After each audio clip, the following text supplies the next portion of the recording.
Assalamualaikum warahmatullahi wabarakatuh. Selamat pagi anak-anak.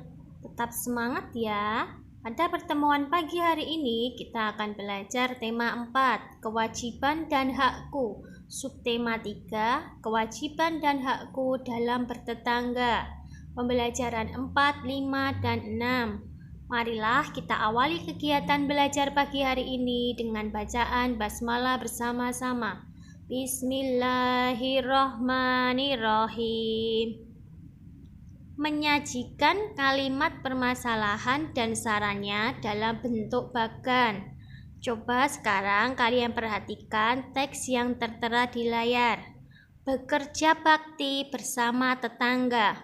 Setiap minggu pagi, Lani dan orang tuanya ikut bekerja bakti di lingkungan rumahnya.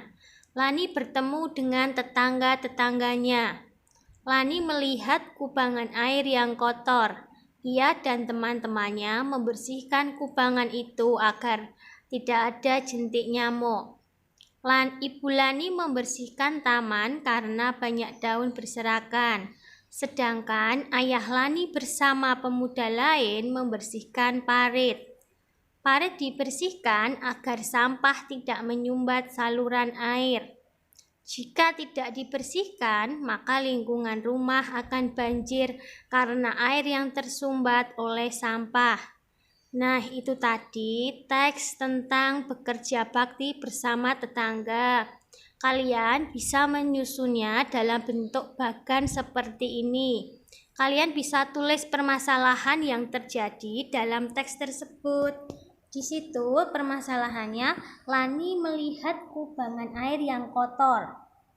Kemudian di sebelah kanan ada saran 1 dan saran 2. Kalian bisa isi saran 1-nya apa, saran 2-nya apa, sesuai dengan teks yang tadi Usrita bacakan. Nanti kalian kerjakan di buku tugas ya. Kewajiban dan hak bekerja sama dengan tetangga. Contoh kewajiban di lingkungan masyarakat. Yang pertama, kewajiban mematuhi semua aturan saat bekerja sama di lingkungan masyarakat. Jadi, kalian harus mematuhi tata tertib yang ada di dalam masyarakat. Misalnya di desa kalian diadakan kerja bakti dimulai pukul 8. Berarti kalian harus tertib, kalian harus berangkat tepat pukul 8. Jangan sampai kalian berangkat seenaknya sendiri. Berangkat jam 10 misalnya seperti itu. Yang kedua, kewajiban memelihara ketenangan dan keamanan saat bekerja sama di masyarakat. Jadi kalau bekerja sama di masyarakat itu harus kerjasamanya harus dengan penuh rasa tanggung jawab. Supaya apa? Supaya nanti tercipta ketenangan dan keamanan di lingkungan kita. Terus kemudian yang ketiga, kewajiban ikut berpartisipasi dan bekerja sama dalam menjaga kebersihan di lingkungan sekitar. Jadi kalau ada sampah berserakan di sekitar rumah kalian, itu segera dibersihkan. Contoh hak sebagai warga masyarakat, hak yang kalian terima di masyarakat, antara lain yang pertama tinggal di lingkungan yang bersih dan sehat.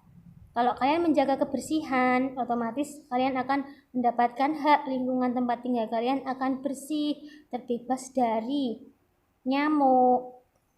Yang kedua, ikut berpendapat untuk kepentingan bersama.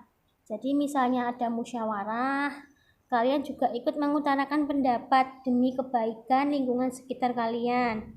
Ingat ya, ketika berpendapat itu harus yang positif, pendapatnya harus yang baik. Begitu juga ketika pendapat kalian tidak diterima, berarti kalian harus bersikap lapang dada dan menghormati keputusan. Yang ketiga, hak untuk tinggal di lingkungan yang tenang dan aman.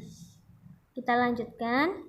Kewajiban dan hak berkaitan dengan hewan peliharaan. Usrita mau tanya, di rumah siapa yang memelihara hewan? Ya, banyak sekali hewan peliharaan seperti kucing, ayam, burung, ikan, dan lainnya. Kita ternyata punya kewajiban terhadap hewan-hewan peliharaan kita. Apa saja kewajiban kita? Yang pertama, menjaga agar hewan peliharaan kita tidak berkeliaran dan mengganggu tetangga.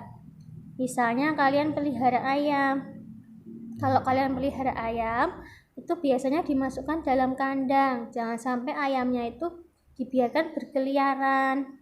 Kemudian nanti kotorannya itu berserakan di mana-mana. Nah, itu akan mengganggu kenyamanan tetangga kalian. Yang kedua, menjaga agar kandang hewan peliharaan selalu bersih dan tidak mencemari lingkungan.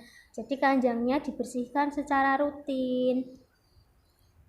Yang ketiga, memelihara kesehatan hewan peliharaan agar tidak berdampak buruk bagi kesehatan warga di sekitar. Jadi ketika hewan kita, misalnya dia memelihara kambing, kok hewannya itu sudah ada tanda-tanda sakit, berarti segera diperiksakan ke dokter hewan. Jangan sampai nanti mengganggu warga sekitar. Sekian pembelajaran untuk hari ini, kurang lebihnya Usrita mohon maaf. Kita akhiri dengan bacaan hamdalah bersama-sama. Alhamdulillahirabbil alamin. Wassalamualaikum warahmatullahi wabarakatuh.